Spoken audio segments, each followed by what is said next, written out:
Hari ini kita lanjut ke sesi 7 ya. Sesi 7, seingat saya sih harusnya tidak ada kuis tuh kalau sesi 7 ya.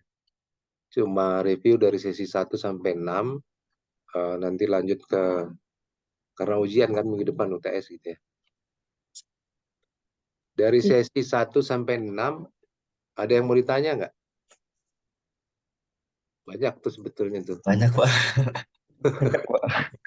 banyak banget Pak. Iya, makanya kita kalau belajarnya online tuh susah gitu ya, nggak apa namanya. Ya, ini dulu deh yang kemarin yang si apa namanya yang Disney udah ada yang coba ngerjain. Kita udah coba Udah Pak, kerjain sih, Pak. kita malah Coba. diskusi Pak, nggak per kelompok Pak, Kan jadi kita diskusi biar kita bareng-bareng, bisa Pak. mecahin masalah bareng-bareng Pak. Oh Ya iya. betul. Oke, oke. Boleh di-share aja siapa yang mau share duluan. Dua, tiga Ya, orang gitu ya. Kang Diki nih. Oke, boleh saya share screen sih, Pak. Silakan, silakan. Cuman hasilnya ya belum pasti sih, Pak. Banyak yang mau ditanyain sih Pak, Iya, karena betul. bingung juga di situ Pak. Mm-mm.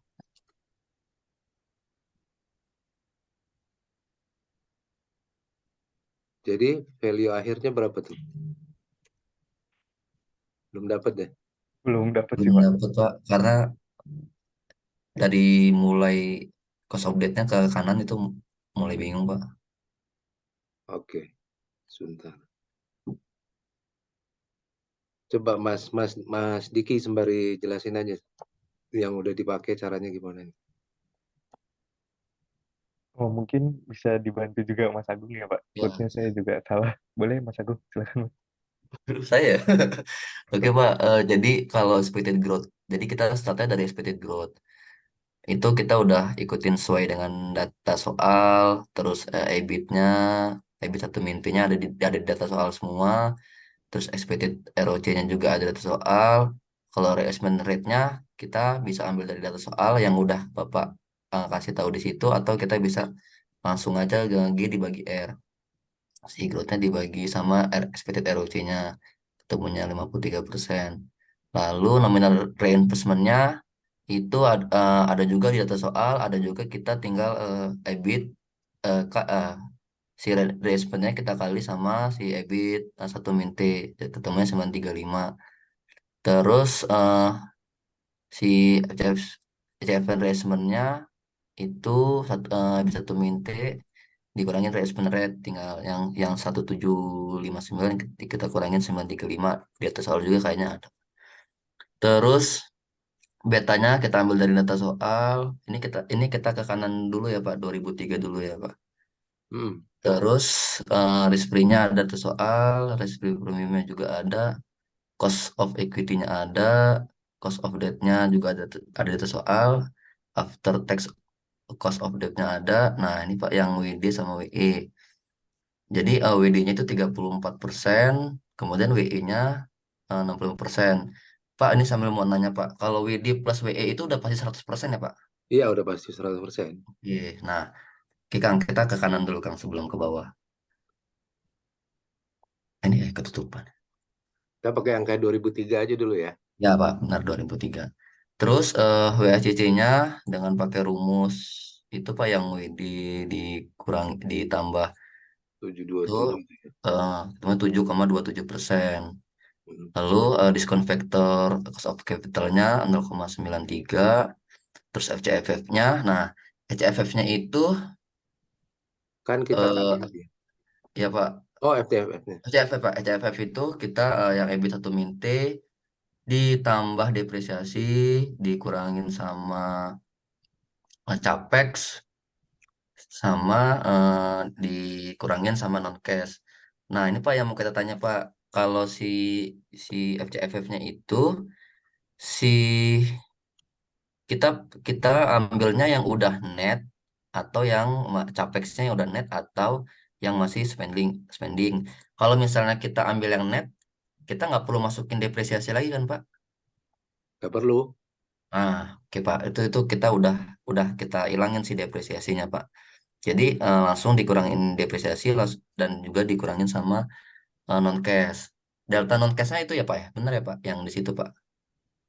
Bentar. Delta Delta non cashnya apakah benar yang itu Pak, yang Ya dua increase itu in aja non tuh. cash 454 ya Pak? Oh, non cash NWC ya, itu yang 2003 ini ya, 454. Iya Pak. Bisa Pak. Hmm. Oke, terus PVFCC-nya ketemunya 768 Pak. Itu kita kali dari discount factor, nah kita kali FCFF. Nah, udah Pak, aman Pak ke kanan 2003. Nah, Hmm. baru kita mulai dari tahun 2004 sampai 2018, 2008, ya benar 2008. Expected growth-nya di tabel di apa asumsi, oke kita ketemu udah aman. Nah, terus di asumsi itu nggak ada berbicara tentang EBIT, Pak. Apakah EBIT-nya sama, Pak? Kita samakan, Pak. Sebentar kan, sebetulnya kan itu nanti jadi angka growth itu dipakai jadi pengalih ke tahun-tahun berikutnya. Kan Oke. kita cari angka growth tuh. Growth itu kan buat acuan. Eh, di sesi terakhir itu kan ada apa namanya waktu kita sesi 6 ya yang saya sebut mengenai Iya, Pak. di video itu kan ada growth gitu ya. Terminal value itu nanti ngitung growth gitu kan. Mm-mm. Nah, growth itu kan rumusannya K kali R. Ya, Reinvestment rate ROC dikali dari ROC. return on capital. Itu jadi kita lanjutin aja sesuai asumsi soal. Oh ya, siap, Pak. Berarti eh growth-nya kita sesuai dengan asumsi 6,380, 0,38%. Lalu EBIT-nya tetap berarti Pak mengikuti juga yang atas 6,38 sama EBIT Dulu, satu tapi intinya. ntar dulu nih, kalau 2003 growth-nya itu 2,35. 2,35 sebetulnya di hitungan Excel-nya itu kemarin untuk 2003 udah ada tuh. Oh, 2,35 Pak. Di Expected growth. coba lihat di kolom D81 deh. Kalau ininya Hmm. nggak dirubah ya. Oh, yang 81. 2,35 ya, bukan expected growth rate. Oh, yang Disney Table coba. Di sebelah kiri ada nggak? Ada Pak, ada Pak. Yang growth rate existing ya Pak, 2,35 berarti Pak. 2,35. Oh, bukan expected growth rate ya Pak. Kita Bukan, ngambilnya. kalau itu kan udah existing kan. Oke. Oke, oke Pak, siap Pak. Berarti kita ngambilnya growth rate existing ya Pak, yang Dia itu 2003. untuk 2003 ya. Oh, 235 kirain ya. karena karena di bawahnya kan ada ini Pak, ada expected ROC yang di data soal. Terus di bawahnya lagi ada expected growth rate dalam kurung G. Oh, Jadi iya, kita iya. ambilnya yang G itu Pak. Itu kan yang berikutnya ya. Ini mungkin kesalahannya ada tulisan expected growth gitu. Iya Pak, di data soal itu ada expected growth rate dalam kurung G. Jadi kita asumsinya oh karena expected growth dalam kurung G di data soal seperti itu. Jadi kita langsung ambil 6,38 Pak yang 2003. Enggak, yang 2003 justru masih pakai yang existing ya. Existing itu kan 2,35. 35. Oh, oke. Nah, itu Pak barangkali mungkin kita salah, saya salah ngeliat di situnya Pak. Terus ntar ada yang beda masih tadi tuh. Eh, itu 235 ke bawahnya 638 gitu ya sampai 2008. Paham? Lalu dia turun sampai 4% di Persen. 2013 gitu kan. Iya Pak. 2014 dan seterusnya oke. Terus expected ROC-nya itu sebetulnya kalau yang 2003 udah diisi tuh 4,4 kan. Expected ROC. Ya ROC existing lah ya. Mungkin karena tabelnya. Ya itu pakai itu tuh. Itu 2003 punya kan. Oh, iya Pak ya Pak. Untuk yang ini apa namanya? Ya untuk yang 2003. Tapi yang 2004 ke bawah tuh ikut asumsi soal kan. dua Iya belas Pak. persen ya. 12% terus turun-turun jadi 12% sampai tahun 2008. Lalu turun ini ya granular gitu Iya sampai Pak. 2000 Udah sampai jadi 10%. 10%. Oke, terus reinvestment otomatis tuh mestinya reinvestment itu kan eh, K ya. K itu kan Growth, sama growth dengan growth. dibagi ROC, Pak. Growth dibagi ROC. Dia bilang asumsinya sama terus nanti turun Ke menjadi 40 ya. 40. Berarti kan itu 5316 ya turun terus jadi 40. Oke. Terus nominal reinvestment. Nominal ini nominalnya aja nih, kan dikali K ini dikali EBIT kali 1 Mintex kan. Iya, Pak. Terus FCFF, FCFF-nya ini rumusannya EBIT kali 1 Mintex dikurang reinvestment. Reinvestment-nya itu sebetulnya kan karena eh,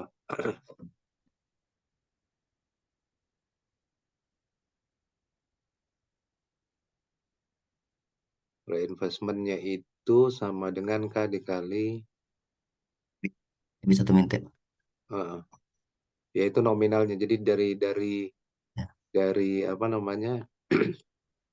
Dari EBIT kali 1 Mintex itu ada tahun 2013 itu ada 935 ya, 935.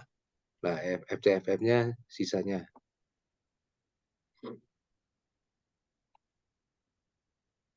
FCFF-nya nanti kan EBIT kali 1 Mintex dikurang reinvestment. Jadi reinvestment ini kan kadang-kadang kita sebutnya kalau dia net itu kan berarti depresiasi ditambah ini gitu. Plus depresiasi dikurang reinvestment gitu.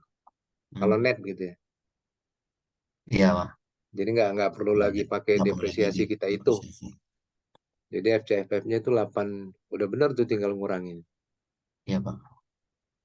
823,7, betanya 1246, risk free-nya 4, risk premiumnya 482 sama tetap ya. Iya, Pak. Risk premium, terus cost of equity 10 sama, cost of debt-nya 329, itu udah dari soal tuh. Iya. Terus WD-nya, nah WD-nya 34 ya. WD Eh gimana, Pak?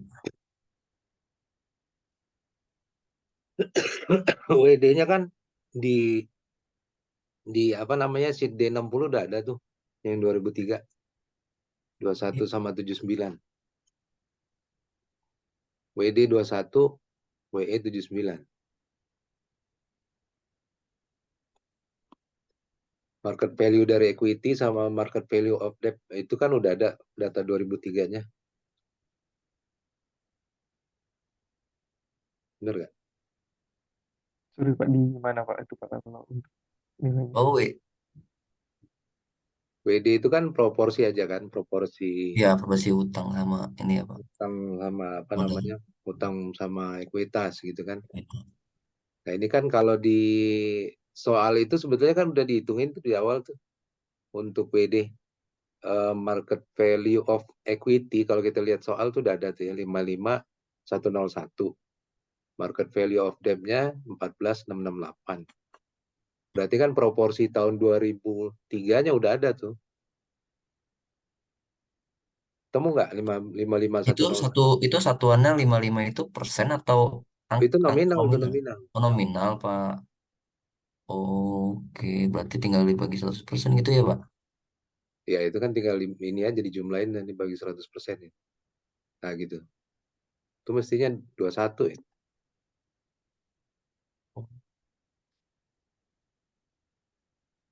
Benar nggak 21?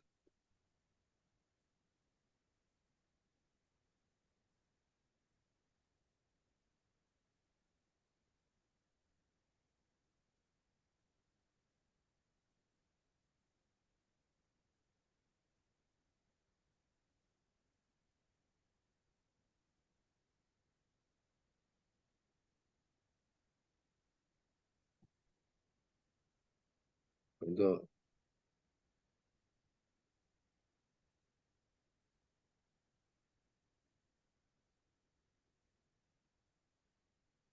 Enggak. D dibagi D tambah E. D tambah E-nya dalam kurung kan? Iya, Pak. Cuman kita ngambil D plus E-nya itu kita ngambil dari cost of equity sama cost of debt, Pak. Angkanya, Oh enggak, bukan itu kan dari kalau market cost. value tadi, Pak. Oh, kalau cost ya itu biayanya kan, bukan bukan Hmm, nominalnya. Bukan nominalnya. Nominalnya udah ada tuh yang tadi. Coba deh yang tadi. Ya itu. Mana tadi yang. Nah itu market value of debt yang 14.668 dibagi dengan 14.668 tambah 55.101. Gimana Pak? Sorry Pak. Berarti nilai. Market value dari hutang, Mm-mm, proporsinya nih ya. Ini kan Wah, proporsi hutang sama modalnya, mm-mm. Market WD value. itu. Market value dari debt itu kan 14.668. Kan Oh, kita nyari porsi hutang kan WD kan. iya Pak. Berarti market value of debt dibagi market value of debt ditambah market value of equity. ya. Proporsi gitu.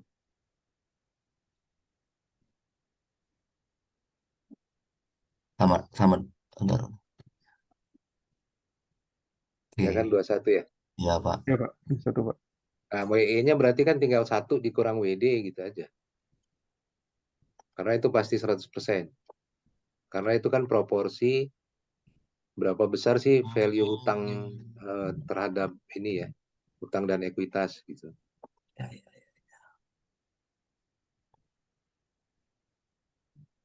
Oh, berarti minusnya di situ, Pak. Tadi bingung-bingung kok. Gitu ya.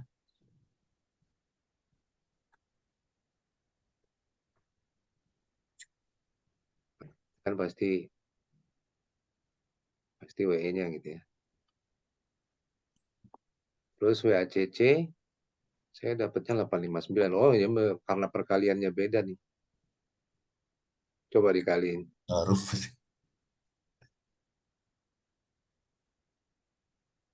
Beta, betanya udah bener ya, 1246.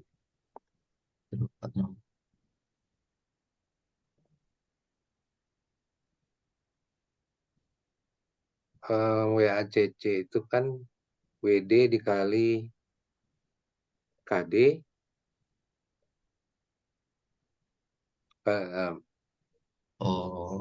21 kali 3,29 ditambah 79 dikali cost of equity-nya mana 10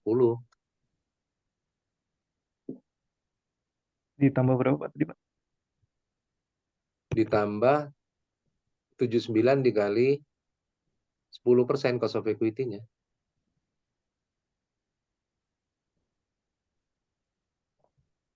Nah gitu. Coba berapa?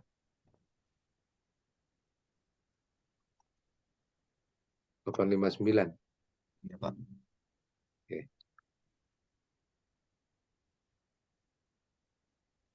Terus DF-nya kalau tahun pertama nggak usah dihitung.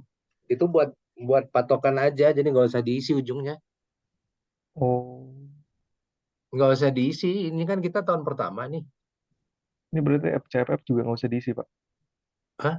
Ya nggak usah. Ini bukan maksud saya nih, kalau yang makanya di apa, coklat itu kan kita mau buat acuan nih untuk tahun 2003 dia begini. Nanti acuan selanjutnya dia akan tumbuh jadi berapa gitu. Nggak usah diisi, nanti dia malah ke total semua. Kan kita mau memvalue ke depan gitu ya, berdasarkan data yang udah ada nih 2003 ini Oh angkanya iya. kayak begini. Nanti kita mau value perusahaan ini value-nya berapa sih gitu dengan asumsi-asumsi gitu ya. Udah itu kosong aja dulu. Nggak Ya. usah lanjutin ke 2004 dan seterusnya. Coba lihat 2004,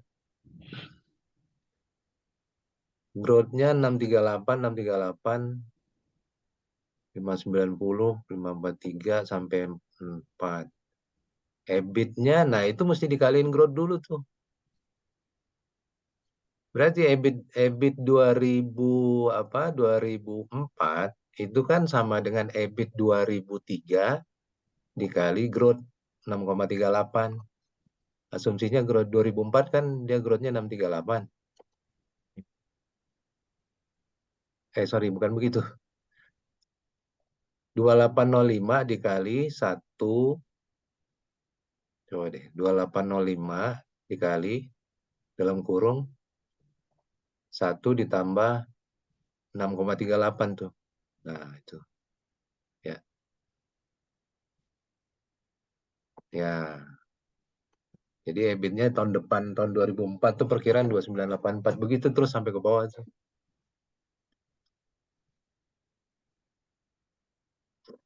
EBIT kali 1 mintaxnya juga otomatis mesti dihitung ulang kan. Jadi tinggal potong pajaknya berapa persen. Tapi yang di hide itu Kang Diki, yang ada di kolom yang di hide, di kita unhide di sana. Yang di antara dari C ke G itu ada tag di situ.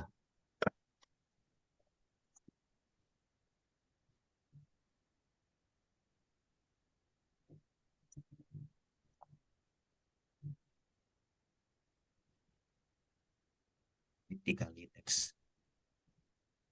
Cari gimana? Dikali 1 min tax, satu satu dikurangin pajak, EBIT dikali dikali dalam kurung satu 1 dikurang pajak. Rate pajaknya kalau nggak salah ada kan. tiga, ada Pak 37 Pak.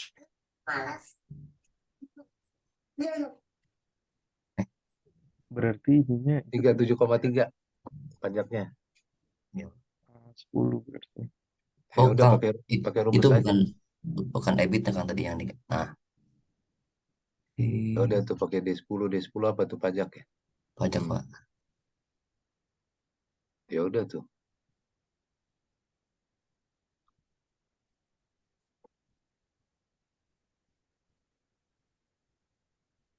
Tapi kalau sama kan dia EBIT Jadi 1871 enggak? Kok sama? beda sih Pak.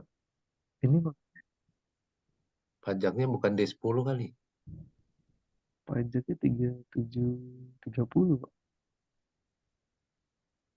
Ini atau yang saya ambil ini nilai EBIT-nya ini enggak? Oh bukan, apa bukan nilai EBIT Kang? Nilai EBIT-nya tadi udah yang kayak Bapak tadi kasih tahu yang eh expected growth-nya di ini EBIT-nya udah tadi jangan udah dirubah ya. ketemu. Udah Kita 2984 tuh, udah benar. kita ngitung EBIT dikali 1 min T sekarang.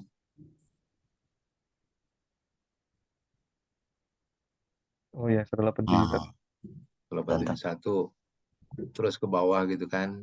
ya, ROC udah dari soal tuh, udah benar tuh. 12 terus jadi 10. Reinvestment juga otomatis ya. ya Pak. Ya Pak. 53 sampai jadi 40. FCFF kurang reinvestment isi nggak? Sampai 1830 udah benar tuh. Terus beta ya benar udah turun sampai 1. Risk free-nya tetap, risk premiumnya tetap. Risk free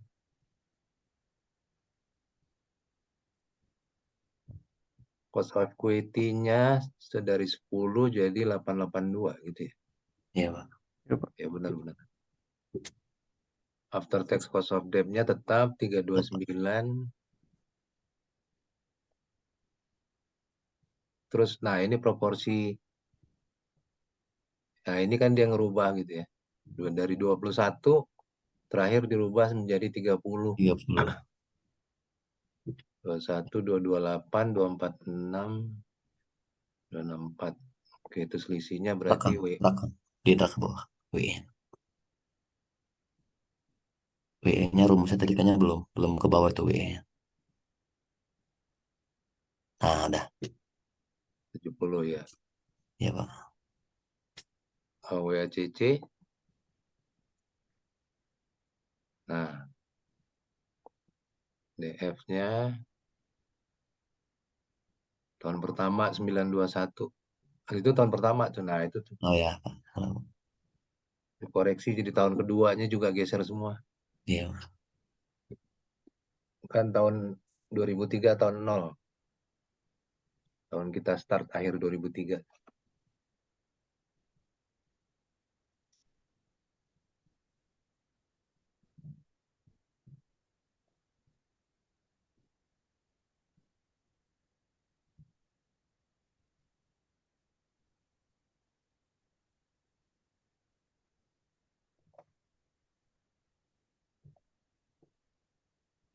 Berakhir 0,5 ya. Oke. Nah, ini totalnya jadi berapa tuh?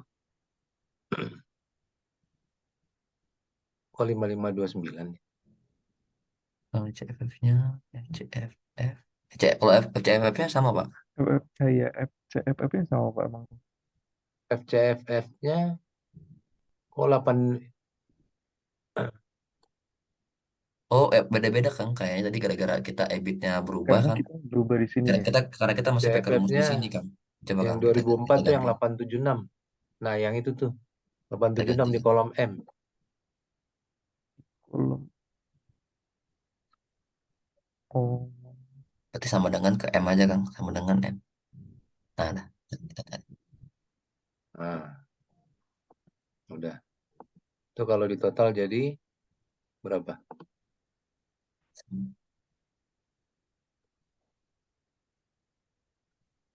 Bukan yang itu.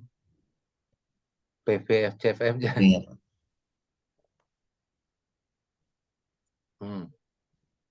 8.083 ada benar tuh. Ini kan berarti baru satu ini ya, satu potong dari rumus firm value kan. Ini yang cash flow selama periode high growth gitu kan. Nanti ada cash flow waktu dia periode stable growth. Nah, waktu periode stable growth itu yang kita pakainya terminal value gitu kan. Belum paham itu ya? nah belum Pak kalau itu Pak. Gini-gini. Itu ada di sesi berapa sih? Sesi sebentar saya Lima tayangin. ya. Benar.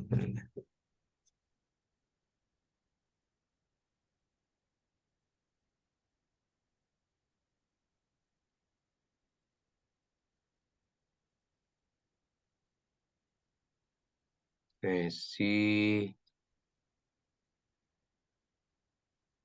5 ya, 5.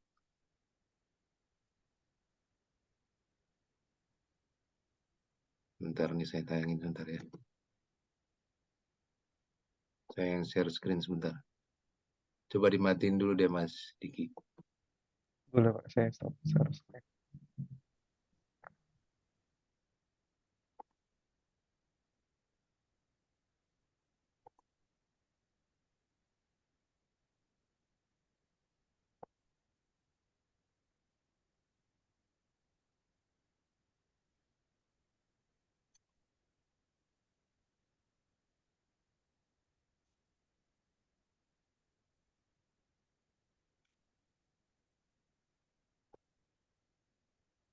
Nah, ini penjelasannya di sesi 5 apa tuh? Kalau nggak salah sesi 6 juga saya jelasin ulang.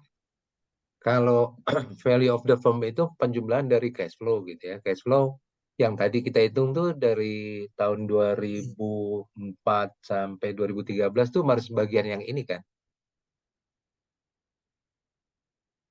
Baru bagian yang ini nih. Jadi Disney itu kita bisa proyeksiin cuma sampai 2000 berapa tadi? 2013 ya. Iya 10 dulu. tahun ke depan. Selebihnya kan kita nggak tahu dia mau tumbuhnya berapa gitu.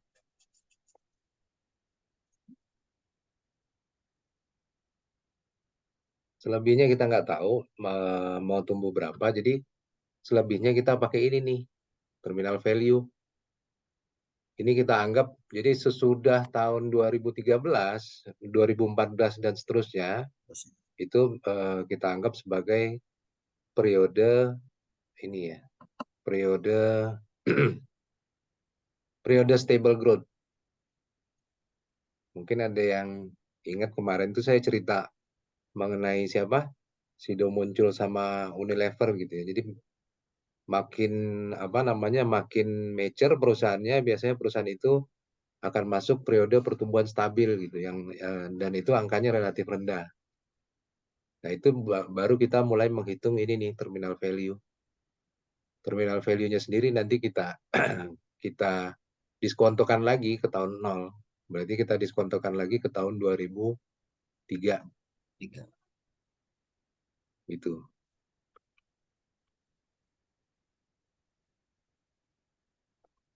Coba sekarang balik ke itunya Excel-nya Mas Diki deh.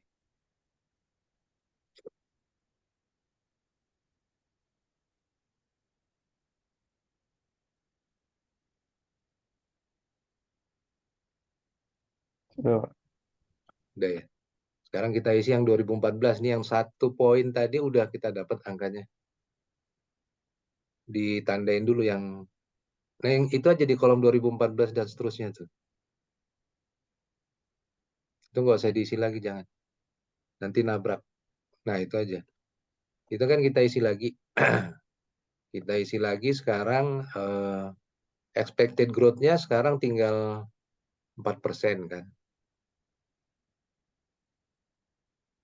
Masa periode stable itu growth-nya 4%.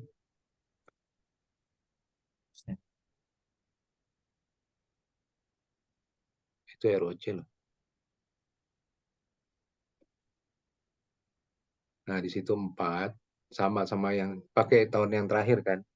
Kita udah mengasumsikan bahwa selanjutnya perusahaan itu diasumsikan tumbuh 4%, lalu EBIT-nya juga kita tumbuhkan 4% dong dari terakhir tahun 2013.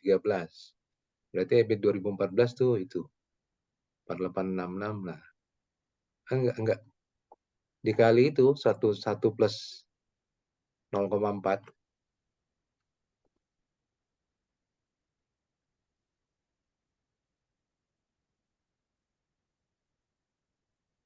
Ya, 5060 ya.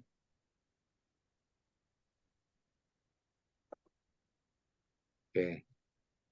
Sama potong pajak. Expected ROC-nya 10.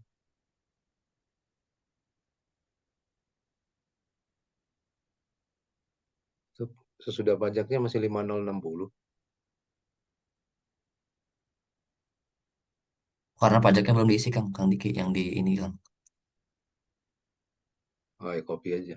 Copy aja. Pajaknya 37 juga ya, Pak. Tetap Kita pajak kita pindahin belum. ke sebelah.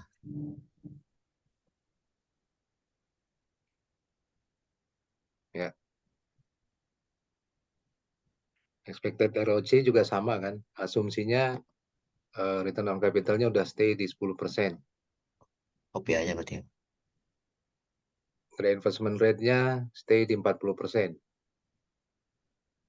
Berarti ini kita sudah mengasumsikan bahwa si Disney ini apapun investasi yang dimasukkan ke perusahaan itu hasilnya ya 10%. Return-nya nanti 10% gitu. Itu asumsi soal sih. Dan bahwa dari laba dia 40% itu akan selalu ditempatkan di reinvestment. 40% akan ditaruh di 40%. nominalnya, itu bisa diisi juga sama aja. Nominalnya jadi 1268 nih.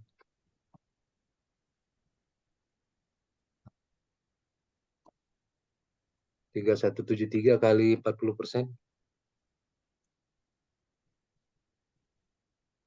1269 ya, beda-beda tipis lah. 1269. Oke. Terus FCFF-nya sama rumusnya. Jadi 1904, betanya 1. Enggak, betanya udah stay 1 tuh.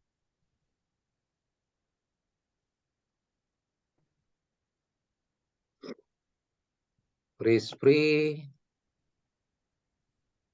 sama risk premium cost of equity sama. Total cost of debt sama. Porsi WD dan WE-nya sama. Sama terakhir.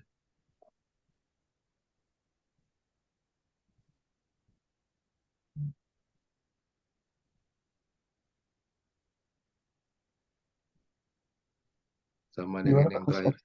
equity sama juga Pak? Cost of Sama kan udah kita anggap dia udah periode stabil, WACC-nya udah WACC terakhir yang muncul waktu itu gitu tuh, copy value aja, jangan copy. Nah, iya Pak. itu juga WD WE-nya 3070 sama copy value aja. Nah, WACC-nya jadi sama 716. Ya kan, terus DF-nya ini DF tahun ke 11. DF COC-nya tuh tahun ke 11 0,467 jadi. Kalau tadi pangkat 10 ini pangkat 11.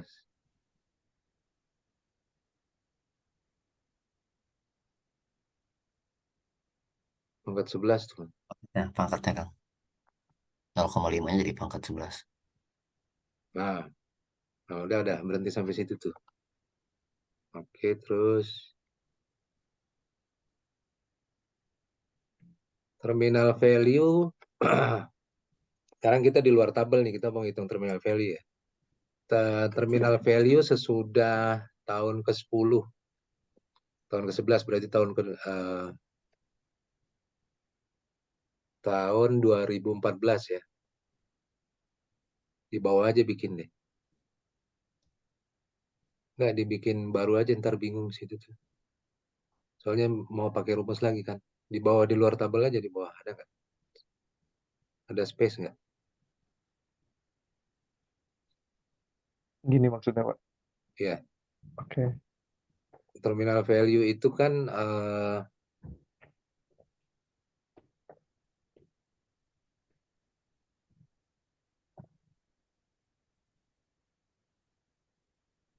itu sama dengan gini ya, sesuai rumus tadi ya.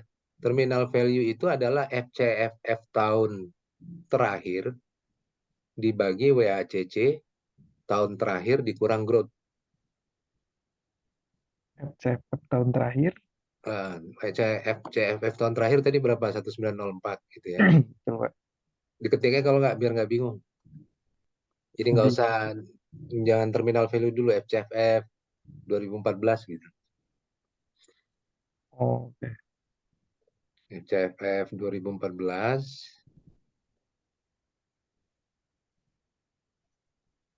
Nah, itu di copy aja tuh kan 1904 tadi. Oke. Terus terminal value itu FCFF 2014 dibagi WACC min G. WACC-nya tuh, ntar dulu. Ini Oke. dulu. Saya ngingetin rumusnya, takut apa namanya lupa.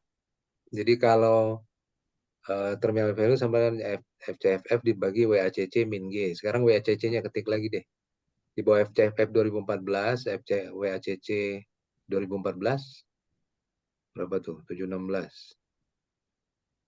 Oke. Lalu growth-nya 2014 dan seterusnya kan udah ada 4%. Ya kan? G gitu ya. 4% tuh di soal tadi tuh. Di kolom G kan ada ya. Nah, ya. Nah, terminal value itu FCFF dibagi WACC min G.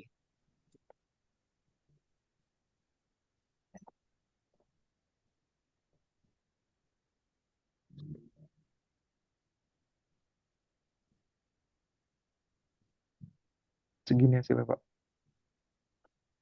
60 Pak, beda kayaknya dikit. yang eh tapi itu tahun terakhirnya tahun terakhir pas pas ini ya, Pak, pas growth ya Pak, atau pas udah stable Pak, si Pas FCFF sama WACC-nya. apanya?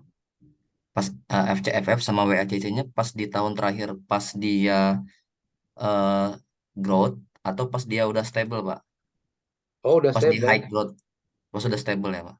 Udah stable. Oke. Jadi asumsinya kan kalau yang growth 2013 memang kan 4% juga, tapi Iya, Pak. itu kan masih periode transisi gitu ya. High growth ya. Dari high growth mau transisi ke stable. Stable-nya kan asumsinya di soal selanjutnya dia akan tumbuh 4%. Jadi growth yang kita pakai itu sebetulnya 4%-nya yang stable. WACC mungkin 6212 ya, beda-beda ini.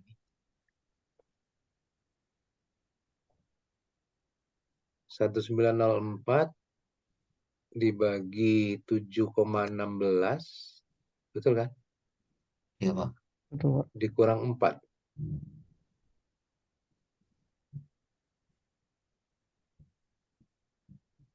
Ya nggak tahu Oh, nih di rumus. Huh? ngambilnya nggak di tahun yang 2013 enggak ya, Pak? Di Enggak, 2014-nya. Enggak ya? WACC per KN. Kalau lihat rumusnya terminal value itu kan WACC-nya WACC N ke N gitu ya. Dia Oh, nggak menunjuk periode ke T gitu ya. Kalau T kan kita bilang tahun kesekian gitu.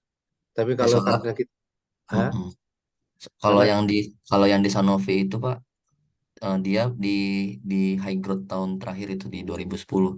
Makanya saya kira apakah dia ngambil di 2013 si terminal value-nya.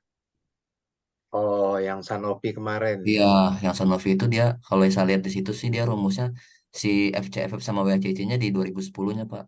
Tapi nggak tahu nih gimana yang di sini, Pak. Mungkin dia gini ya, maksud saya mungkin juga dia udah mengasumsikan sama kan. Kita juga Mm, sebetulnya kalau mau bilang apa namanya, ya udah WACC terakhirnya itulah gitu ya, iya, 2013. oh, oke. Iya, Pak. Tapi sesuai rumusnya kalau dilihat itu WACC ke N gitu ya, bukan WACC Mm, ke T. T, oke, Pak. Siapa? Ini di saya angkanya 6207, nggak apa-apa lah, beda-beda tipis. Entah ada beda ini ya. Nah ini kan udah dapat WACC terminal value-nya ya. Cuman terminal value-nya belum kita diskonto lagi. Oh ya, Berarti kita diskon faktor lagi, kan tadi diskon faktornya udah ada tuh. 6207 itu kita kalikan dengan, nah itu 6212 itu kita kalikan tadi sama diskon faktornya berapa tuh? Yang terakhir baik. 0,47 ya, Pak. 0,47.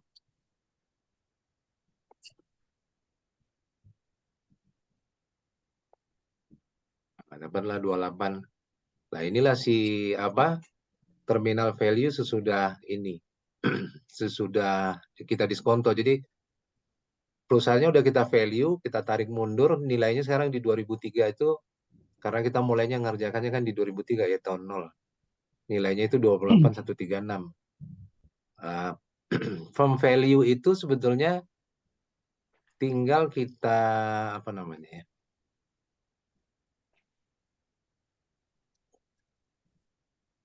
Di sana ada disebut juga uang kas sama non operating asset nggak?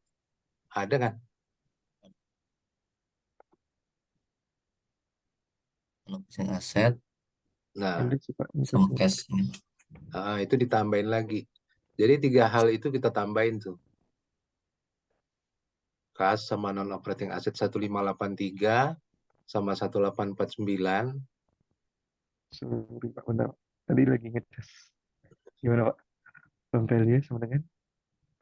Nggak, mau taruh di mana? Saya mesti ditambahin Oh, dulu ini. oke, Pak. Berarti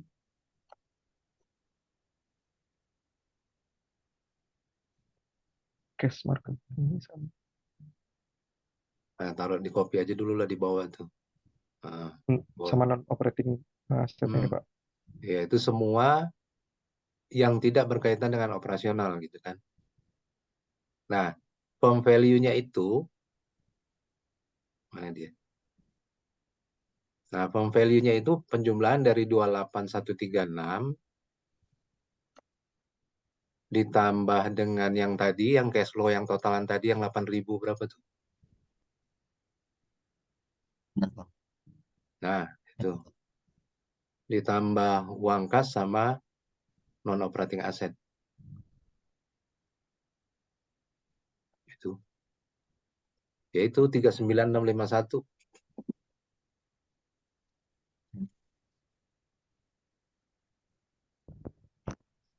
Itu apa namanya? Value of the firm-nya. Nilai perusahaan Disney-nya itu sekarang segitu kalau kita nilai.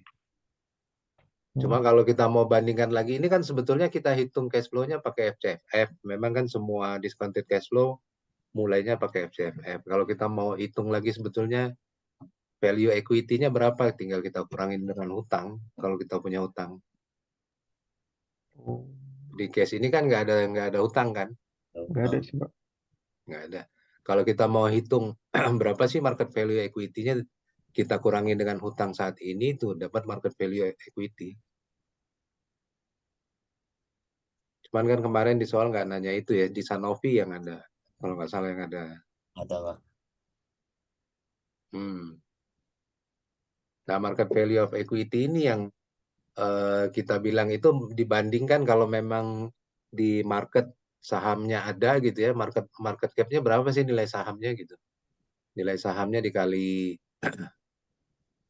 apa harga per lembar saham di market waktu itu dikali jumlah saham beredar, itu kan market cap-nya. Kita bandingin itu antara market value of equity sama market cap, tinggi mana. Itu kan kita market value equity-nya kalau lebih tinggi dari market cap berarti perusahaannya kemurahan.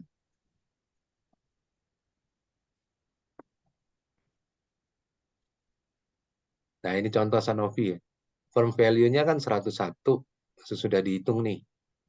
101, karena dia punya hutang, dia pengen tahu nih market value equity-nya berapa, tinggal kurangi hutang, lalu ditambahin lagi dengan kas. Dengan kas, dapatlah market value dari equity. Ternyata di bursa, market cap-nya 101, 103 gitu. Oh, ini perusahaan ini berarti kemahalan kalau di bursa. Karena market value-nya sebetulnya cuma 91.000.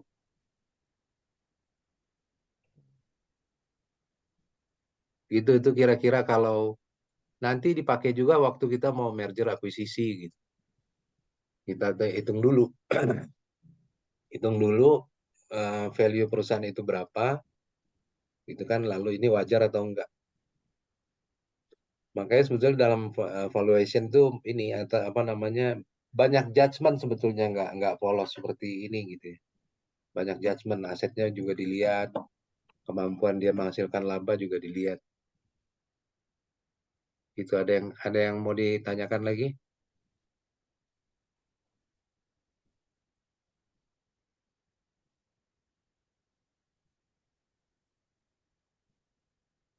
Udah tuh Disney. Jadi Yang kalau lain misalnya gimana, ada yang mau tanya? Ya, Mas Diki, oh silakan. iya, berarti kalau misalnya ada utang baru kita kurangin tuh, Pak. Kalau misalnya ada di soal ya, maksudnya dalam studi kasusnya, ketika kita udah mendapatkan firm value, untuk mencari market value itu berarti pada saat firm value, enterprise value ini ditotalin, mengurangkan total utang dia, baru ditambahkan dengan kas yang ada di dalam Ah, kasnya, betul. menghasilkan nilai market value of equity-nya. Oh, berarti kalau misalnya, berarti setiap kita mengerjakan ini beda cerita, beda juga Beda pengerjaan. juga ininya. Memang case apa namanya, valuasi itu ini ya, maksud saya luas judgementnya. Judgementnya sebetulnya luas, nggak ini kan dipermudah gitu ya, dipermudah dengan sebut growth-nya sekian, ininya sekian.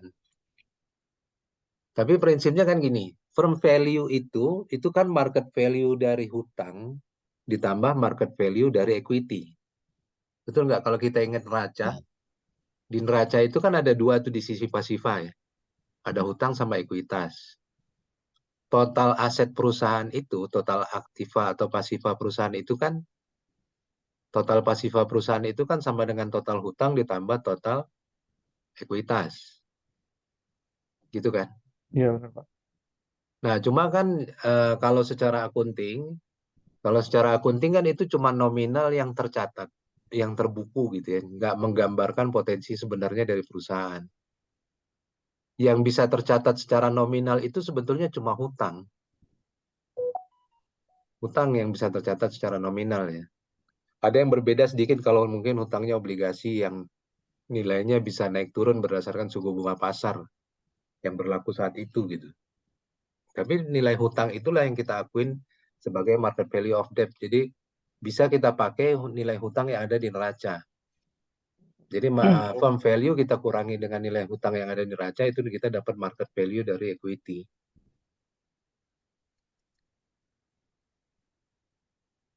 Berarti kalau banyak apa hutangnya tinggi, berarti dia nurunin si market value-nya dong, Pak. Hutangnya tinggi, Kalau misalnya tadi kan apa si firm value-nya itu kan market value-nya itu kan nanti pengurangan dari ada pengurangan dari hutang nih. mm-mm, Artinya kalau hutang dia tinggi, ketika firm value dia dikurangin hutang, berarti ya. market value-nya dia rendah, Pak. Sedangkan kan ada Kita mengecil iya, tapi nggak bisa bilang itu rendah kan. rendah ya, Pak. Oke. Nggak bisa bilang apa standarnya kita mau bilang itu rendah gitu ya. Mengecil iya, tapi kalau kita bilang rendah kan harusnya ada standar dong. Standar rendahnya berapa gitu. Itu yang nggak bisa kita bilang standarnya itu bahwa dia rendah gitu. Tapi gini, kalau semakin ditambah hutang, sebetulnya resiko si pemegang saham itu kan semakin besar. Sebetulnya ya. Kalau resiko si pemegang saham itu semakin besar, karena kan gini, eh, prinsipnya si pemberi hutang, dia kan cuma dapat bunga. Dia dapat bunga, tapi dia dapat bunga bersih, dan dia tidak menanggung resiko kan. Jadi dia tidak menanggung resiko. Berarti resikonya itu akan bertumpuk sebetulnya ada di pemegang saham. Begitu kita tambah hutang, resiko di pemegang saham semakin besar. Resiko di pemegang saham semakin besar berarti secara otomatis tuh kita pakai logika aja, cost of equity-nya naik juga, ya kan? Karena kan pemegang saham tetap dia mengharapkan return berdasarkan ini ya, berdasarkan resiko gitu kan. Kalau resiko gua nambah, mestinya apa cost of equity-nya juga nambah. Return yang mereka harapkan kan juga bertambah. Kalau kalau cost of equity-nya nambah, berarti kan sebetulnya nilai market value-nya juga semakin kecil gitu ya, berkurang gitu.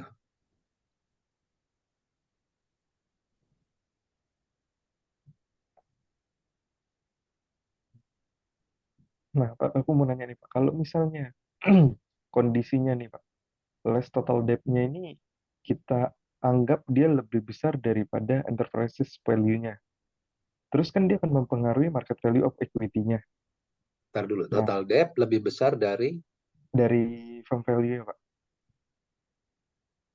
total debt lebih besar dari firm value. Iya. Gini, Ya, jadi eh gini misalnya, kita gimana, Pak? gimana? Terus terus. Oh, ya. Nah, misalnya kayak ini kan firm value kita 39.651 gitu kan nominalnya. Nah, Hmm. kemudian di less to debt-nya ini misalnya nyentuh sampai 40-an. Nah, terus kan ketika kita mengkurangkan market value of equity-nya pasti bakal minus tuh, Pak. Nah, ketika minus, apa yang mempengaruhi akan terjadinya value itu di perusahaan? Terus kan ketika dia minus ini pasti akan mempengaruhi nilai market capitalization-nya itu. Nah, itu akan mempengaruhi gimana, Pak? Saya mesti rancu dan bingung gitu. Apakah Gini gini gini. Gini, jangan dilihat parsial gitu. Pertama kita ngitung awal, kita sepakat pakai FCFF, ya hmm, kan? Bukan FCFE loh. FCFF. FCFF itu apa? Free cash flow to firm. Jadi cash flow bebas yang kembali ke perusahaan. Kalau kembali ke perusahaan berarti itu sudah termasuk pengembalian kepada pemberi hutang, iya betul, Pak. ya kan? Udah termasuk ke apa namanya ke ininya ke pemberi hutang. Dan kalau dia ternyata hutangnya lebih besar, saya rasa kemungkinannya kecil ada kejadian seperti itu gitu. Kenapa? Karena nggak mungkin firm cash apa namanya cash flow-nya sendiri udah menghasilkan angka yang positif gitu. Karena memang firm cash flow-nya akan tergerus tuh. Jadi dari awal udah kecil gitu di FCFF-nya.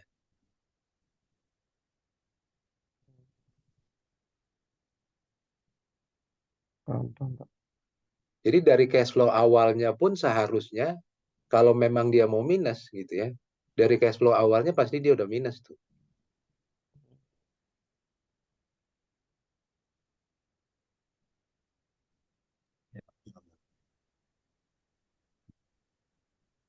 Karena kan di dalam menghitung FCFF itu kan EBIT kali 1 mintax, earning before interest. Jadi interestnya juga seharusnya sudah di cover di dalam EBIT itu. Bunganya ya, bunga yang harus dia bayar. Iya, Pak. Tapi kalau memang gini ya, kalau memang terjadi begitu ya, terjadi misalnya ternyata di neracanya memang ada nih, ada hutang sebesar itu gitu. Ya berarti memang firm value negatif. Firm value negatif. Oke, oke. Jadi kadang-kadang gini, dalam proses akuisisi atau merger itu hutang itu jadi part yang suka dinegosiasi duluan. Partnya hutang. Hutang, uang kas gitu. Kita belum melihat cash flow nih. Hutang dulu gitu. Hutang bagaimana? Hutang mau dihilangkan semua. Jadi part dari dealnya di situ gitu. Hutang sama apa namanya aset-aset non operasional seperti uang kas, surat berharga gitu. Itu jadi deal-dealan di awal tuh. Banyak yang di kasus-kasus ini ya, Pak. Apa? Yang kasus realnya itu pernah BUMN. yang pernah dengar dulu si apa XL mau merger sama siapa ya dulu ya? Saya lupa tuh. Eksis, Pak. Apa?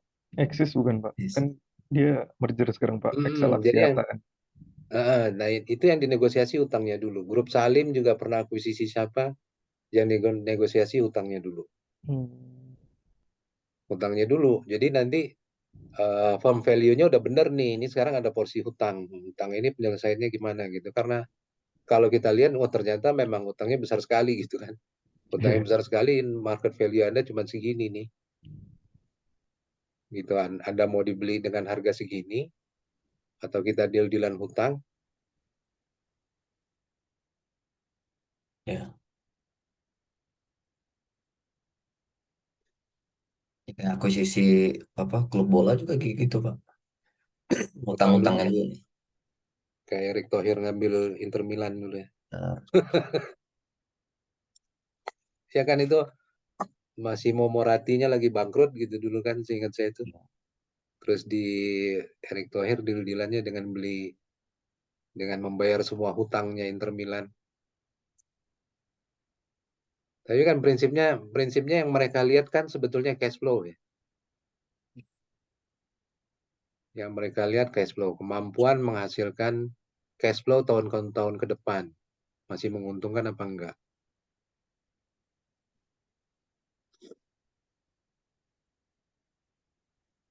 itu semua itu asumsi ya, Pak, berarti ya. Yang apa tuh? Kayak menghitung tahun-tahun ke depan tuh berarti semua berdasarkan asumsi-asumsi. Yang kayak di sini Asumsi, juga kan asumsi. asumsi judgment yang memang dipelajari dari ininya, dari Hmm. real case-nya gitu ya. Oh selama ini bisa tumbuh sekian gitu. Makanya kemarin ada yang lihat yang itu, apa namanya yang saya share mengenai si Sido muncul sama ini, eh, Unilever.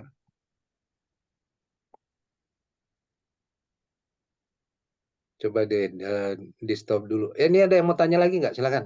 Ntar sebelum cerita yang lain.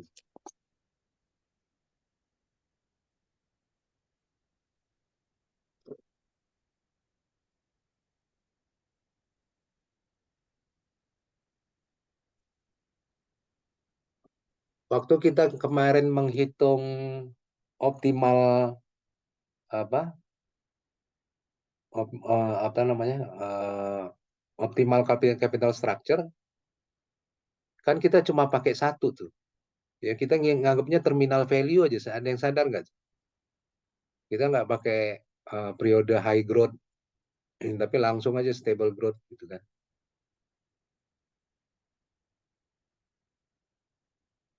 Waktu kita menghitung optimal apa namanya?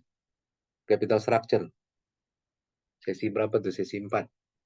Optimal capital structure itu kan akan menghasilkan value yang paling tinggi. Akan menghasilkan WACC paling rendah. Tapi asumsinya waktu buat soalnya itu soalnya kita cuma pakai terminal value-nya aja tuh sebetulnya. Jadi nggak menghitung apa namanya ada periode high growth atau ada periode stable growth gitu. Kalau ini kan kita bagi 3 nih, ada high growth, ada transisi, ada stable. Waktu stable itu kita anggap terminal value gitu ya.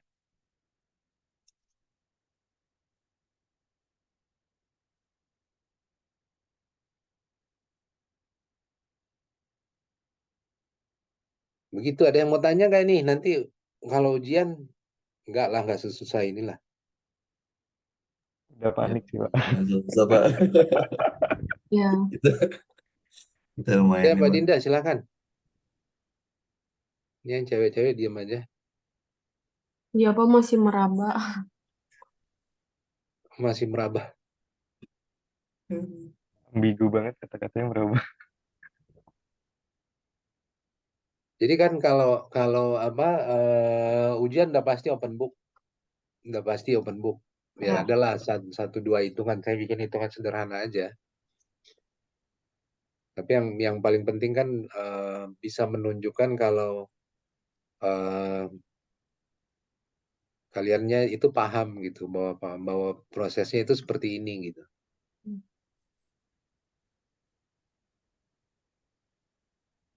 Ini di sininya disimpan, nanti kita coba otak-atik gimana supaya value-nya jadi naik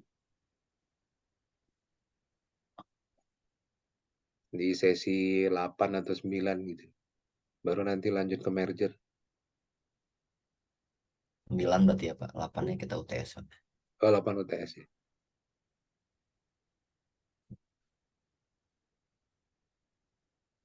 Oke, nggak ada pertanyaan ya? Ya, Masih bingung? Ya udah, saya ini masuk ke review aja lagi ya. Review apa dari sesi 1 sampai 6. Boleh, Pak. Ini saya izin stop share dulu, Pak. Kang Diki mungkin di-share kan nanti kan Excel ya. Boleh dengan sangat-sangat besar. Ah, Oke.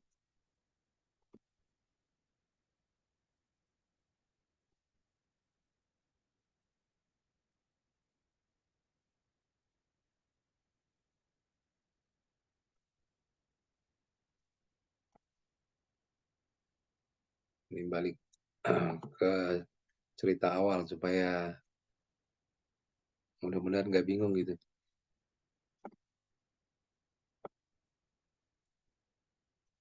Ini dulu nih, waktu sesi 1 ya, bahwa perusahaan itu beroperasi untuk siapa? Sebetulnya untuk banyak pihak. Gitu kan, ada debitur, ada kreditur, ada pemegang saham, ada manajer, karyawan gitu, dan masyarakat. Tapi tujuannya apa? Tujuannya sebetulnya memaksimalkan kekayaan pemegang saham dalam jangka panjang. Dalam jangka panjang, kadang-kadang memaksimalkan kekayaan pemegang saham. Analoginya gini, kalau misalnya kita punya pabrik yang menghasilkan cash flow sekian-sekian, lalu kita bisa hitung nilainya gitu ya. Dari hasil cash flow kita bisa proyeksi, lebih menguntungkan mana kalau pabriknya kita jual. Lalu kita kasih semuanya ke pemegang saham. Ya, kalau kita jual berarti kan itu bukan untuk jangka panjang gitu. Sementara asumsi yang kita pakai kan going concern gitu ya. Bahwa perusahaan itu beroperasi untuk selamanya. Nah, ini pertanyaannya kemarin kenapa pemegang saham? Karena mereka menanggung resiko. Lalu kalau ada benefit untuk stakeholder lain selain pemegang saham, itu tidak bagus untuk jangka panjang. Ya, misalnya benefit untuk karyawan, gitu ya. Lalu karena adanya hak kepemilikan, pemegang saham itu pemilik. Mereka berhak atas setiap keuntungan.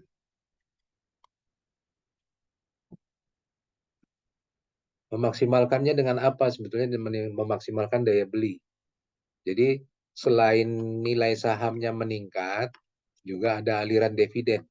Jadi kalau perusahaan yang bagus tuh, kalau ada kelebihan cash flow dan mereka nggak bisa memberikan return yang lebih besar gitu ya, lebih besar dari ekspektasi pemegang saham, lebih bagus dibagikan sebagai dividen.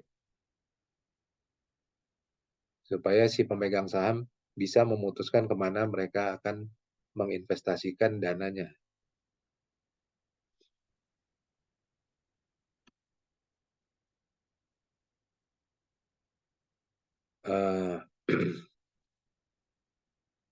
Kenapa maksimalisasi laba nggak sama dengan kekayaan maksimalisasi kekayaan pemegang saham? Satu tadi masalah akuntansi. Waktu kita hitung firm value tadi udah kelihatan market value dari equity-nya itu akan beda jauh dengan dengan nominal yang tercatat secara akuntansi, gitu ya. Karena bisa banyak judgement yang digunakan waktu dilakukan pencatatan. Lalu ada masalah komunikasi. Jadi si pemegang saham itu akan selalu pengen tahu gitu ya, bagaimana investasi dia di perusahaan itu. Gitu. Ya, jadi penting bagi si perusahaan untuk melakukan komunikasi secara terus-menerus. Jadi biasanya kalau di perusahaan yang TBK itu ada unit tersendiri itu, investor relation. Investor relation. Di Indonesia mungkin belum terlalu umum kalau pemegang saham walaupun cuma pegang saham sekian lot gitu dia bisa datang ke perusahaan lalu tanya-tanya gitu kan, tanya-tanya ini perusahaan gimana tumbuhnya gitu. Tapi kalau di luar negeri itu kan hal yang wajar ya, terutama pemegang saham yang kecil pun bisa apalagi yang besar gitu. Makanya di setiap RUPS pemegang saham itu diundang. Itu pentingnya komunikasi. Ya kalau perusahaannya nggak terbuka kepada pemegang saham, mereka akan lari. Ya mereka akan menghindar gitu dari saham dari perusahaan itu. Lalu ada tambahan modal. Gini, tambahan modal bisa saja dilakukan gitu ya, dikasih, ditambah gitu ya. Tapi sebetulnya return ininya lebih tinggi atau enggak? Gitu. Kalau toh pengembaliannya sama aja ya nggak ada gunanya kan sebetulnya tambahan modal.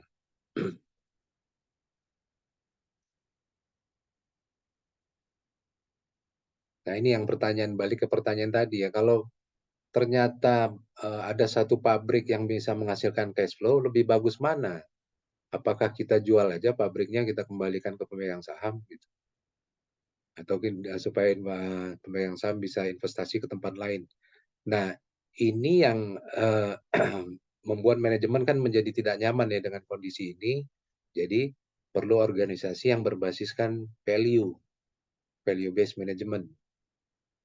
Ya, jadi semua tuh di value based management semua aktivitasnya itu baik dari sisi strategi, kemampuan organisasi dan keuangannya tujuannya adalah untuk meningkatkan kekayaan pemegang saham.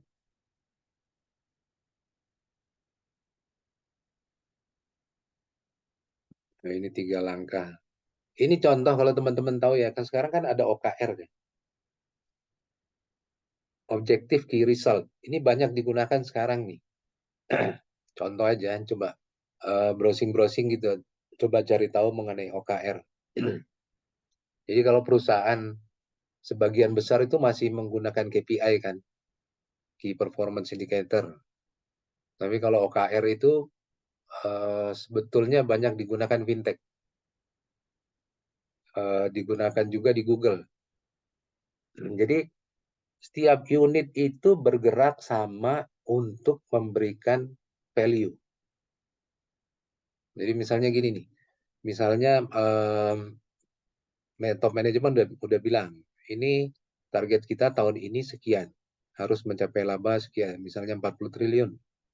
Maka ini semua yang di bawah akan punya key resultnya masing-masing. Ada bagian pemasaran, berarti saya harus memasarkan sekian.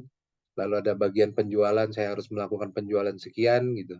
Lalu ada bagian biaya, saya harus melakukan biaya sekian.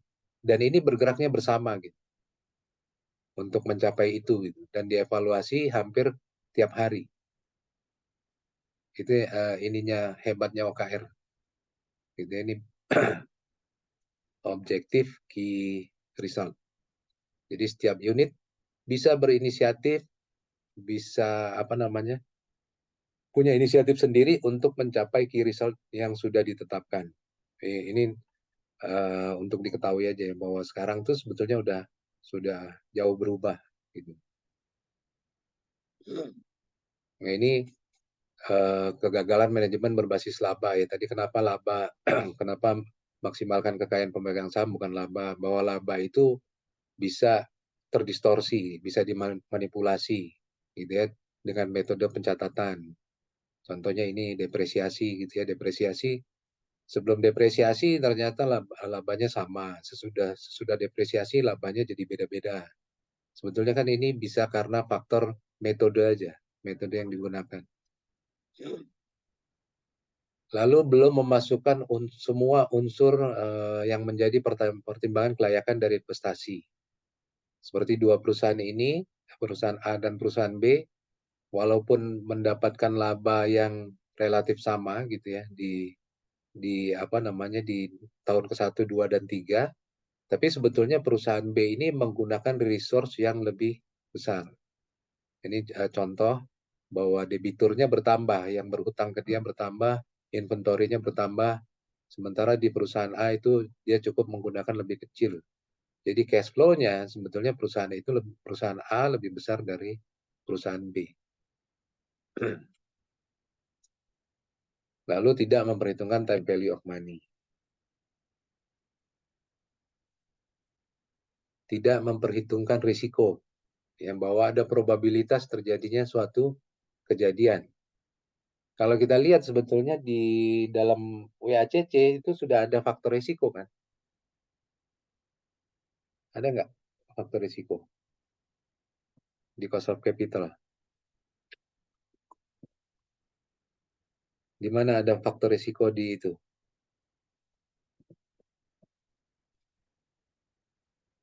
Ada di beta.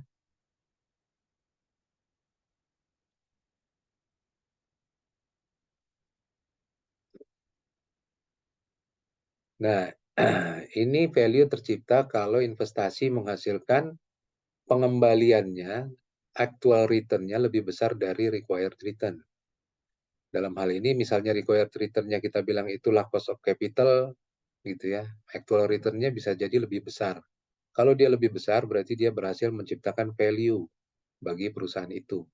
Apakah dia menghasilkan laba lebih besar? Belum tentu. Karena kita hitungnya dari cash flow. Sampai sini paham?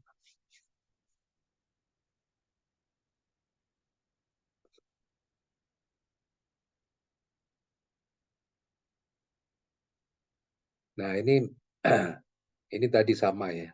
Ini istilah di buku Glenn ini sebetulnya corporate value atau firm value itu sama dengan present value dari cash flow within planning horizon. Jadi periode high growth ditambah present value after planning horizon. Ini periode stable growth.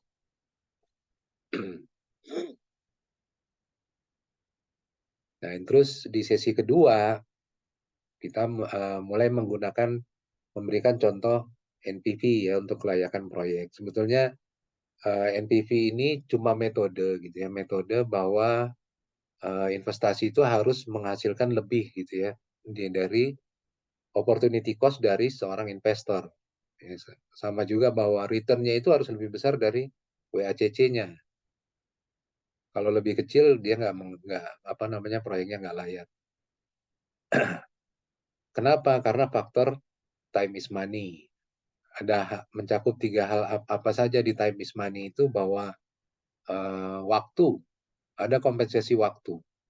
Ya, kalau manusia itu lebih suka menerima uang hari ini daripada uang besok. Jadi ada tingkat suku bunga murni gitu ya, ekspektasi bahwa dia akan memperoleh lebih. Ini suku bunga murni. Lalu ada tingkat inflasi di mana perusahaan itu berada, itu juga harus dikompensasi. Dan terakhir ada faktor risiko. Ini juga harus dikompensasi.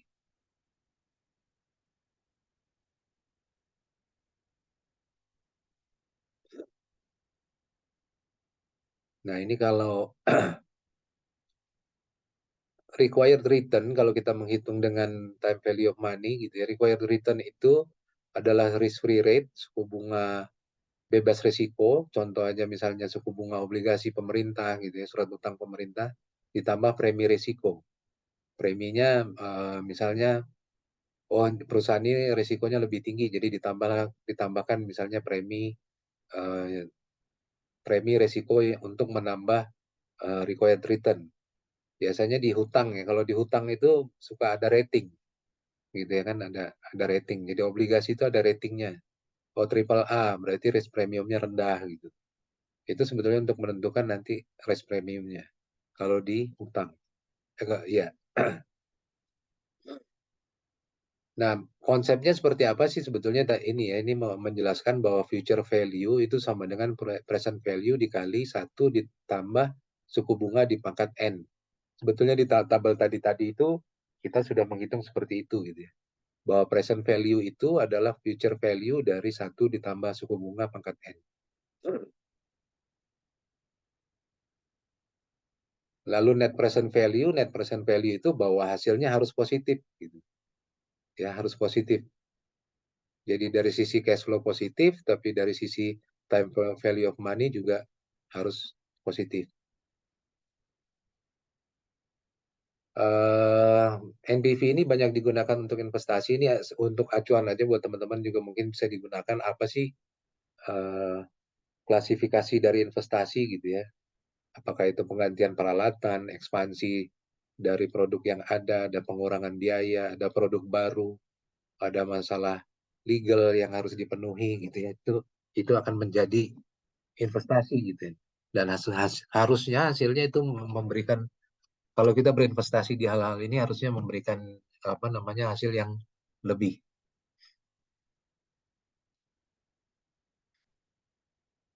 Dalam risiko itu, dalam investasi itu ada risiko ya. Yang satu adalah kepastian. Ya, ini sangat jarang terjadi gitu. Dan ketidakpastian. Risiko itu muncul kalau kemungkinan suatu probabilitas itu bisa diterapkan. Itu namanya risiko. Kalau tidak pasti itu kalau probabilitas tidak bisa diterapkan. Jadi kalau misalnya kita menunggu kejadian pesawat terbang jatuh gitu ya, kalau ada probabilitasnya berapa persen yang terjadi gitu ya berdasarkan data historis, mungkin kita bisa bilang itu risiko, faktor risiko. Tapi kalau tidak ada probabilitasnya, itu berarti ketidakpastian yang kita sebut dengan uncertainty. Nah, itu sebetulnya konsepnya sama dengan net present value, bagaimana menilai project. Dan begitu juga bagaimana waktu menilai cost of capital. Menilai perusahaan ya, value of the firm. Nah, yang kita cari pertama adalah cash flow-nya tadi, FCFF, dan kita juga cari cost of capital-nya. Cost of capital sendiri, ya yang kita sebut-sebut tadi, WACC gitu ya, Weighted Average Cost of Capital. Itu pengembalian yang ditawarkan perusahaan ke penyedia modal. Ya, untuk mempertahankan sekuritas finansial mereka di perusahaan itu. Jadi sebetulnya bukan saja ke pemegang saham, tapi juga sebetulnya termasuk ke pemberi hutang. Itu sudah masuk di dalam cost of capital.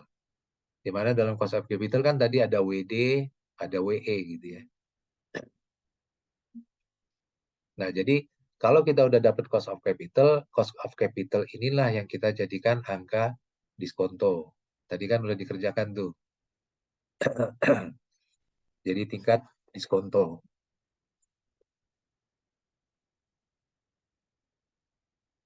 Required return. Required return ini sebetulnya cuman cara melihat yang berbeda gitu ya. Ini adalah hasil yang diharapkan. Jadi investor mungkin akan menganggapnya required return. Perusahaan akan menganggapnya itu cost of capital gitu. Karena perusahaan itu punya bantuan dana itu dari pemegang saham dalam bentuk modal dan dari pemberi pinjaman dalam bentuk kredit atau obligasi gitu ya. Di mana perusahaan bayar bunga ke kreditur dan membayar dividen atau cash flow ke pemegang saham. Ke kreditur biasanya bunga itu lebih rendah dari return on equity. Karena biasanya mereka lebih rendah risikonya. Jadi risiko terbesar itu memang ditanggung si pemegang saham. Nah ini ya cara pandangnya gitu. Ini cuman masalah cara pandang bahwa dari satu sisi investor akan menganggap itu expected return, sementara perusahaan akan menganggapnya cost of capital gitu ya. Sebetulnya itu dua hal yang sama. Nah, kalau hutang, berapa required return-nya? Kalau hutang itu kita sebut dengan cost of debt, gitu ya. Cost of debt, biaya dari hutang. Cost of debt ini adalah risk free, suku bunga bebas risiko ditambah risk premium. Risk premiumnya yang mana? Risk premiumnya sebetulnya ini biasanya menggunakan rating.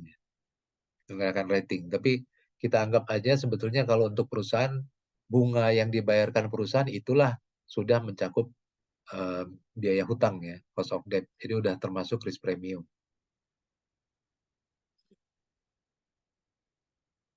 Sementara kalau untuk cost of equity sama prinsipnya adalah risk free, suku bunga bebas bebas risiko ditambah risk premium. Nah, yang agak perlu perhitungan lebih lanjut adalah risk premium untuk di sisi equity. Karena apa? Karena ada risiko sistematis. Ya, jadi ada risiko sistematis, ada risiko tidak sistematis. Risiko tidak sistematis itu cuma melekat di perusahaan. Tapi kalau risiko sistematis itu dihadapi oleh seluruh perusahaan, dihadapi oleh seluruh pebisnis gitu ya. Atau disebut juga dengan risiko pasar, seperti ada pergerakan faktor makroekonomi dan lain-lain. Nah, bagaimana kita menghitung cost of equity gitu? Cost of equity itu biasanya digunakan capital asset pricing model. Nah, kebetulan di sini kita sebut itu sebagai expected return. Ini expected return kalau kita sebagai pemegang saham. Kita bisa sebut juga ini sebagai cost of equity atau KE kalau kita sebagai perusahaan ya, bahwa ini adalah besaran yang harus dibayarkan ke investor. Cost of equity itu terdiri dari risk free, ya tadi suku bunga, misalnya suku bunga obligasi pemerintah dikali beta, ditambah return market. Return market ini adalah market yang ada datanya. Kalau kita punya IHSG ini kita bisa anggap sebagai market gitu ya. Atau kita bisa pilih perusahaan kita bergerak di bidang manufaktur, kita cari indeks manufaktur, return-nya berapa, itu bisa jadi return market. Ya, lalu dikurangkan dengan risk free. Nah, yang menjadi penentu risiko sistematisnya ini adalah beta. Ya, beta. Beta itu sebetulnya dia akan mengukur risiko dari dari satu aset gitu ya, dibandingkan dengan pergerakan dari pasar. Tadi yang saya bilang, kalau pasarnya itu IHSG, maka pasar itu kita anggap itu satu gitu. Saya udah jelaskan di dulu yang mengenai cara menghitung beta Apple gitu ya. Beta Apple itu kan return dari saham Apple itu kan berfluktuasi gitu ya. Harganya berubah-ubah. Nah, berfluktuasinya itu yang kita pandang sebagai suatu resiko. Dan ini dibandingkan dengan pergerakan dari return dari marketnya, dari IHSG-nya gitu. Marketnya kita anggap sebagai satu.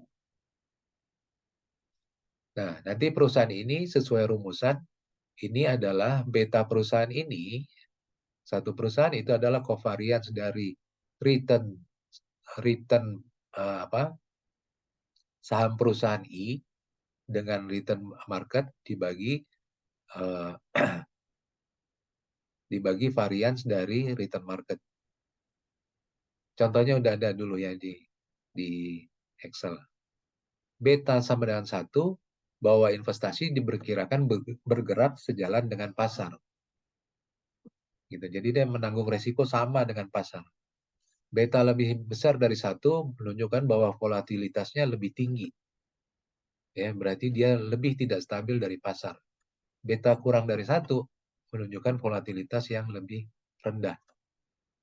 Jadi secara teoritis lebih stabil dari pasar. Dulu saya kasih contoh Excel BCA, kalau kemarin teman-teman hitung, itu betanya minus malah. Minus 2. Jadi dia bergerak berbeda dengan pasar. Lebih stabil dan dia bergeraknya berbeda dengan pasar, tidak sejalan dengan pasar. Ya, ini return market, pengembalian rata-rata dari pasar secara keseluruhan. Bisa menggunakan data industri, atau kita kalau ada data IHSG, data IHSG, itu bisa jadi pembanding.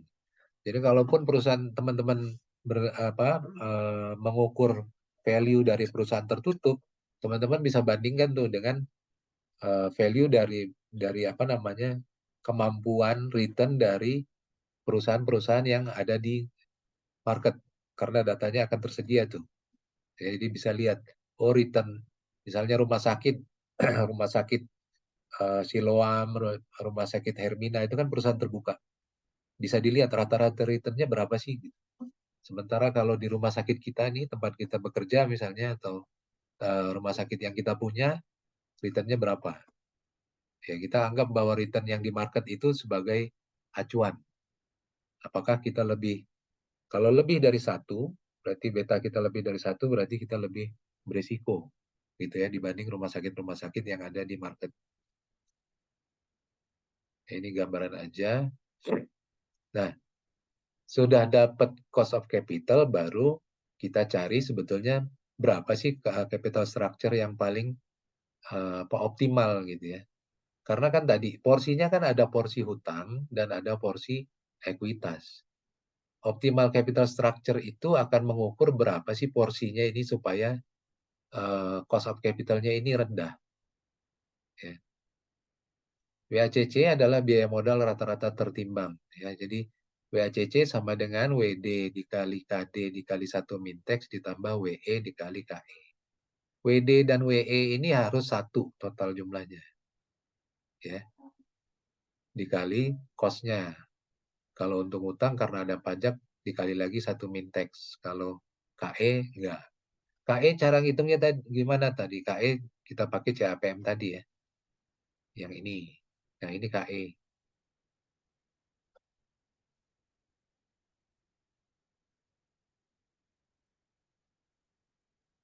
Nah, ini penjelasan masing-masing dari biaya hutang, biaya ekuitas, ya bobot-bobotnya, WD dan KD, tarif pajak.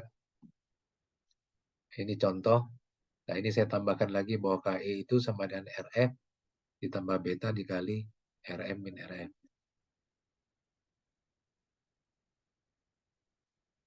Nah, betanya sendiri sebetulnya ada hubungan nih, ada hubungan kalau perusahaannya punya hutang atau enggak, gitu ya. Tapi secara rumusan bahwa karena beta itu ditentukan oleh 3 variabel termasuk variabel hutang.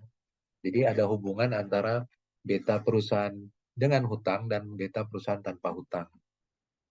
Ini gambaran rumusannya bahwa beta perusahaan dengan hutang, beta leverage, sama dengan beta unleverage, beta tanpa hutang, dikali 1 ditambah 1 mintex dikali D dibagi E.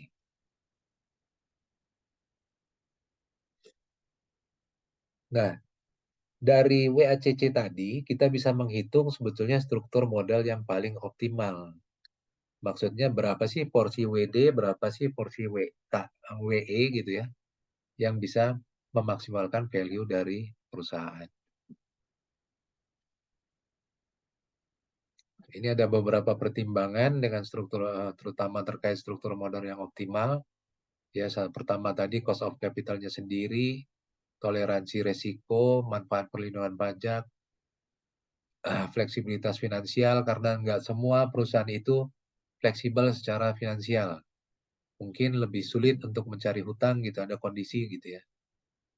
Lalu adanya kondisi market secara keseluruhan.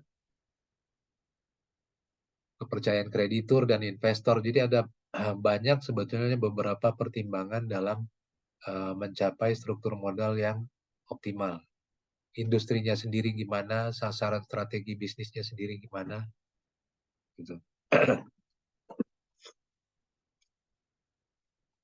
Nah, ini contoh aja bagaimana sebetulnya waktu kita menghitung terminal value itu sebetulnya sama dengan kita menghitung perpetuity gitu ya. Perpetuity itu kita cuma punya angka cash flow dan kita cuma punya angka suku bunga gitu ya. Nah, berapa value-nya? Jadi kalau misalnya saya punya deposito yang menghasilkan bunga 100.000, suku bunga 10%, berapa sih value deposito saya? Nah, itu adalah cash flow dibagi dengan discount rate. Ini sama rumusannya sebetulnya nanti dengan terminal value. Nah, ini balik ke enterprise value. Tadi kita udah lakukan perhitungan ya. Contoh untuk Disney. Ini yang kita gunakan, FCFF, ya, free cash flow to firm. Berarti ini semua cash flow yang kembali, yang dihasilkan perusahaan, ya, yang kembali ke perusahaan, entah itu untuk pemegang saham atau itu untuk pemberi pinjaman. Kalau FCFE ini jarang digunakan, ini biasanya untuk pemegang saham, yang kembali ke pemegang saham. Cash flow itu terdiri dari apa? Cash flow itu adalah EBIT dikali 1 min tax, gitu ya. Jadi EBIT, earning before interest dan tax. Laba sebelum suku bunga dan pajak. Kenapa suku bunga nggak dimasukkan? Karena kalau kita kurangkan suku bunga dari situ, berarti nggak mencerminkan kemampuan perusahaan itu menghasilkan cash flow. Jadi cash flow sebelum membayar suku bunga, tapi dikurangi dengan pajak karena ada manfaat pajak. Lalu ditambah depresiasi, dikurang capital expenditure. Ini adalah semua yang dikeluarkan pada tahun berjalan terkait dengan capex. Ya, dan ini bisa disebut reinvestment atau net reinvestment gitu ya, atau net capex gitu. Lalu dikurang dengan pertumbuhan dari non-cash working capital, modal kerja. Modal kerja sendiri itu sebenarnya kan aktiva lancar dikurang utang lancar. Deltanya, perubahannya gitu ya. Itulah free cash flow, ya, CFF yang kita gunakan. Nah, ini catatan-catatannya kalau kita mendiskontokan dengan FCFF, kalau kita mendiskontokan dengan FCFE, atau kita cuma mendiskontokan EBIT kali 1 min tax gitu ya. Ini ada catatan-catatannya.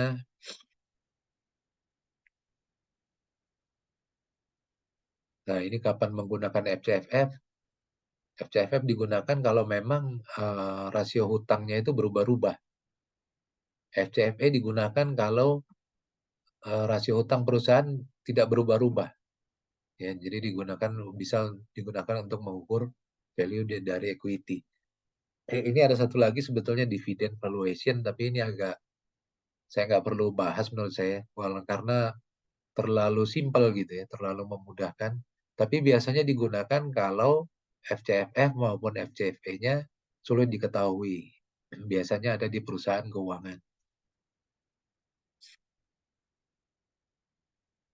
Nah, ini waktu kita menghitung value of the firm. Nah,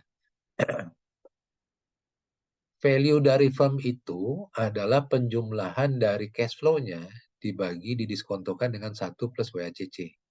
Ya, dengan jangka waktu tidak terbatas. Ya.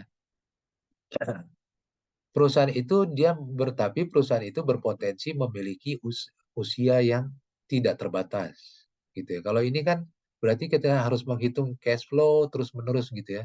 Kayak seperti kita melakukan perhitungan Disney tadi, mungkin sampai tahun berapa kita akan berhenti gitu ya.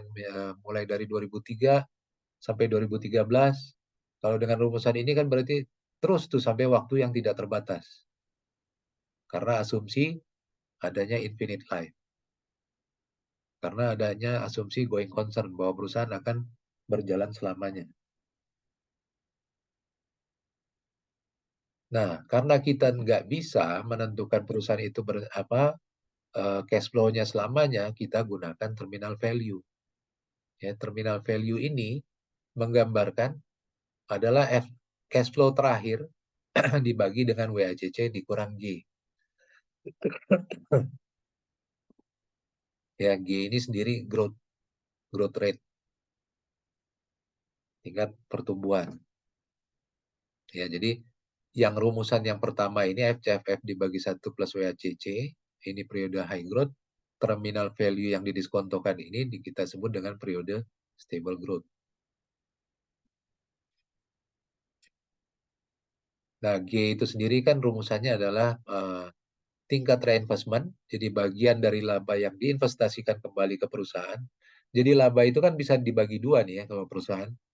Dia bisa bagikan sebagai dividen, atau dia bisa investasikan kembali ke dalam perusahaan. K ini adalah bagian yang diinvestasikan kembali ke dalam perusahaan. Lalu dikalikan dengan rata-rata return-nya atau return on capital. Ini rumusannya masing-masing untuk K dan untuk R gitu ya. Nah, yang kita lakukan tadi sebetulnya adalah ini. Corporate value from value itu adalah present value dari cash flow selama periode high growth, ditambah present value dari selama periode stable growth, ditambah dengan aset non-operasional yang memang tidak digunakan dalam menghasilkan laba operasi perusahaan. Jadi kayak tadi tuh yang ada, ditambahkan lagi tuh uang kas gitu ya, dan surat berharga. Nah, sebetulnya value dari ekuitasnya sendiri berapa? Nah, ini total diskonto ini kita kurangkan dengan hutang gitu ya. Wah, waktunya udah habis ya. Oke, saya singkat aja. Di sesi 6 ini sebetulnya catatan-catatan bagaimana ada dua faktor penentu yang penting gitu ya. Yang pertama itu terminal value dengan growth. Ya, ini berubah sedikit saja gitu ya. Growth ini terutama gitu ya. Growth ini berubah sedikit saja, ini value-nya akan besarnya sangat besar sekali gitu. Ini ada catatan-catatan bagaimana melakukan estimasi growth. Kenapa kita menggunakan historical growth gitu ya. Jadi kita menggunakan growth pun cuman hanya berdasarkan historical growth. Ya, jadi nggak meramal kemana-mana, tapi menggunakan historical growth. Mana growth yang lebih baik digunakan? Apakah revenue atau laba? Menurut menurut referensi, sebetulnya lebih bagus pertumbuhan pendapatan karena tidak terdistorsi. Kalau laba itu sudah terdistorsi dengan suku bunga dan lain-lain. Ya, ini ada aspek kualitatif dari growth, bahwa growth itu ditentukan juga oleh beberapa faktor. Ya, misalnya dari kualitas manajemen, kekuatan perusahaan pemasarannya, berapa besar dia reinvestasi, dan berapa tingkat persaingan di perusahaan perusahaan yang dihadapi perusahaan. Estimasinya itu sebetulnya ada metode going concern, ada liquidation value. Ini nggak kita pakai, yang kita pakai tadi adalah going concern, bahwa perusahaan itu akan tumbuh selamanya. Ya, kalau liquidation ini untuk teman-teman tahu aja cara mengukurnya seperti ini, bahwa nilai likuidasi ini adalah nilai buku dari aset ditambah inflasi gitu ya.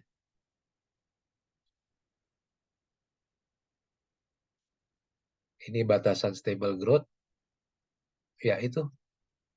Ini saya ngasih perbandingan sebetulnya kemarin bahwa ini adalah Unilever, perusahaan yang sudah lama, perusahaan publik yang sudah lama di Indonesia gitu ya. dia udah menunjukkan growth-nya menuju stabil gitu ya. Ini sudah sangat mature. Dividen payout-nya sudah 100%, berarti tidak ada reinvestment. Seluruhnya digunakan, labanya digunakan untuk bayar dividen. Tingkat hutangnya sudah semakin meningkat. Ini ciri-ciri perusahaan yang sudah sangat besar dan mereka sudah sulit untuk mencapai pertumbuhan tinggi lagi gitu ya. Sementara di satu sisi ada Sido muncul, contohnya Sido muncul ini masih menikmati stable growth, high growth gitu ya, periode high growth, tingkat hutangnya masih rendah, dan sementara dividen payout-nya sendiri sudah 100% juga. Jadi tidak ada reinvestasi, tapi dia masih bisa menikmati periode high growth. Kenapa? Nah ini ada keunggulannya karena Sido muncul itu bisa mendapatkan bahan baku lebih murah dan dia menaikkan harga jual. Itu aja sih sebetulnya. Teman-teman ada komentar atau pertanyaan?